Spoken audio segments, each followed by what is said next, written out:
जय माता दी, नमस्ते, प्रणाम। आप सभी लोग का स्वागत अभिनंदन करती हूँ अपने चैनल में। आज आप सबके बीच में एक छठी माता की सोहर गीत लेके आई हूँ। गीत पसंद आए तो वीडियो को लाइक सब्सक्राइब शेयर करिए। जय माता दी। रोई रोई कहे कौशल्या रानी सोना छठी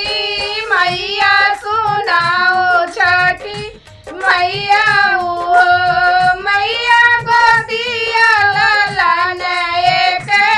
दे तू छठिया हमें भूखब छठिया हमें भूखब हो मैया गोदिया ललन एक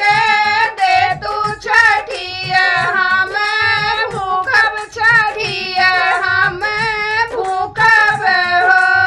हंसी हंसी कहे छठी मैया सुना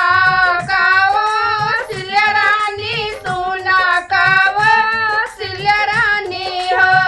रानी जब तोरे होई है लालनवा हमारी काऊ देबू हमारी काऊ देबू हो रानी जब तोरे होई है लालनवा हमारी काऊ देबू हमारी काऊ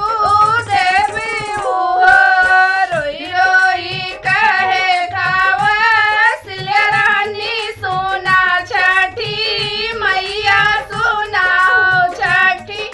मैया हो मैया जब हमरे होई है लालनवा पिया तो है देवे पिया हम चढ़ाई बाई हो मैया जब हमरे होई है लालनवा पियरिया चढ़ावे पियरिया चढ़ाई बाई हो हंसी हंसी कहे छठी मैया सुनाओ रानी कौशल्या सुना रानी कौशल्या हो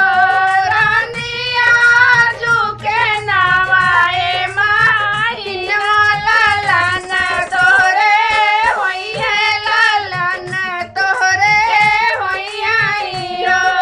रानी आजू के नवाए माहिना लालन तोरे होई है लालन तोरे होई आई हो नौ महीना के बीतल लालन जन में लालन ली है जन्माई हो सखिया बाजे लागे मंगल बधैया उठन लागे सोहर उठन लागे सोहर हो बाएं हाथ ले लालनवा दाहिने हाथे पियरी दाहिने हाथे पियरिए हो मैया लगा ले तू अपन पियरिया लालन आशीर्वाद लालन आया सिसियाई हो